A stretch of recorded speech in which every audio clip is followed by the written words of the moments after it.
Hello again, everyone. It's Vince Four from TradingWinds.com, and this is our update for September 3rd, 2019.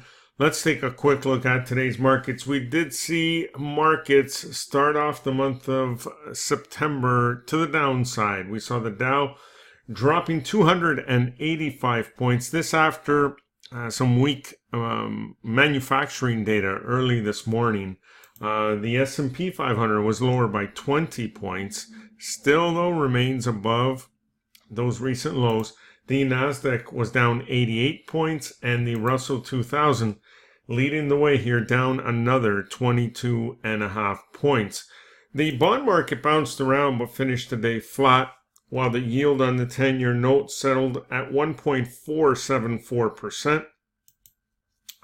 Crude oil down sharply, down another $1.16 or 2.11%. This again on worries over the global economy, while gold, being the beneficiary, spiked up $25.40 or 1.66%, hitting yet again another new high.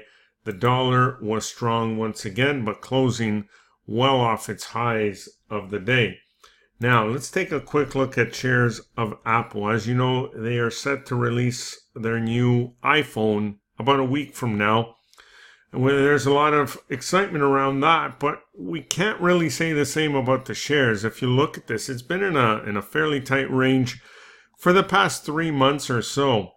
And but it does appear ready for the potential breakout. If you connect the dots, so to speak, here, the highs and lows recently, you get a nice little wedge, and we're really right at the tip there. So we could see a pop one way or the other.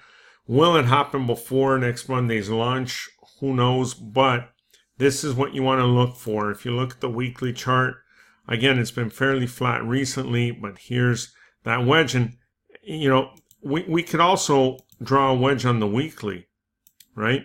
A bit wider here, but again, this one's coming to a point where there should be a significant breakout. So although it's not ready yet, this is what I would add to my watch list and wait for a break one way or the other. Okay, please subscribe to our channel by clicking the subscribe button below and click the notification bell. That way you won't miss any future videos. And if you're enjoying them, please share with all your friends. Okay, that's about it for now. Enjoy the rest of your day, and we'll see you on our next lesson.